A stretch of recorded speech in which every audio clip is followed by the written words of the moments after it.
This is also a birthing story. Actually, it's not.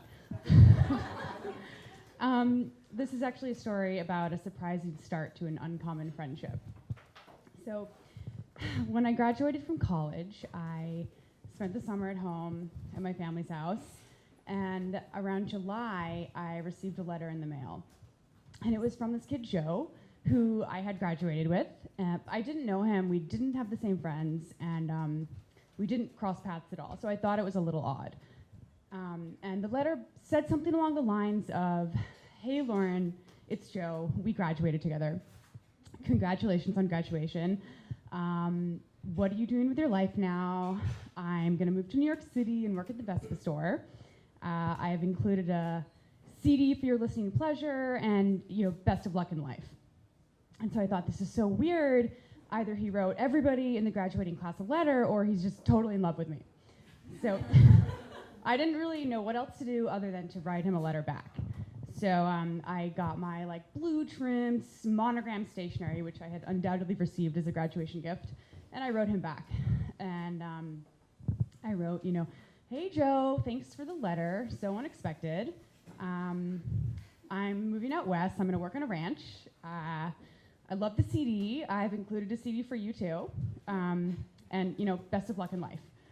And I put the letter in the mail and didn't think anything of it. So a couple weeks later, I get another letter back from Joe. And he's like, "The West sounds awesome, blah, blah, blah, blah, blah." So we wrote letters for a year. And then in the mail one day, I got this bright red moleskin journal, and we passed that back and forth for a while. And then whoever finished the journal, it was their responsibility to buy a new one. And so a couple years into it, I got an envelope in the mail, and it was ripped, and it was wet, and it was empty, and Joe's return address was on it.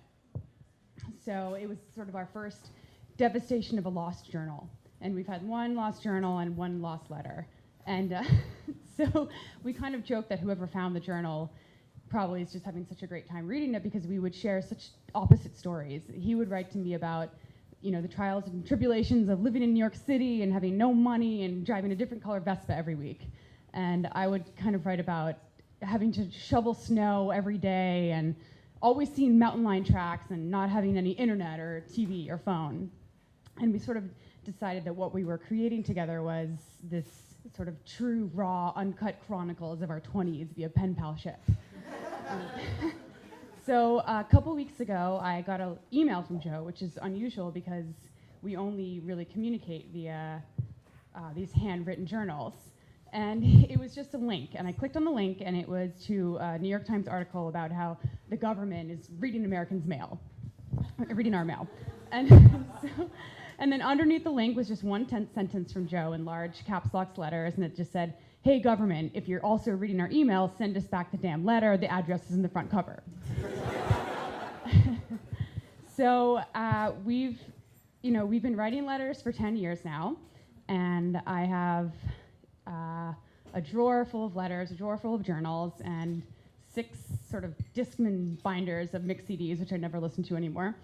And in all that time, we've met one time. He left New York, I left the West, it's all in the letters. And we have both happened to be in New York at the same time. And he said, "Meet me at this bar in Brooklyn." So I dragged my best friend, and we went to Brooklyn, and it was total dive bar. It had plastic-covered couches, and we drank margaritas. And it turns out that we're way better friends on paper than we are in person. And we even talked about that in letters after the fact. So now we're starting our raw, uncut chronicles of our 30s, and our letters are definitely farther and fewer in between, but I hope that we never stop writing.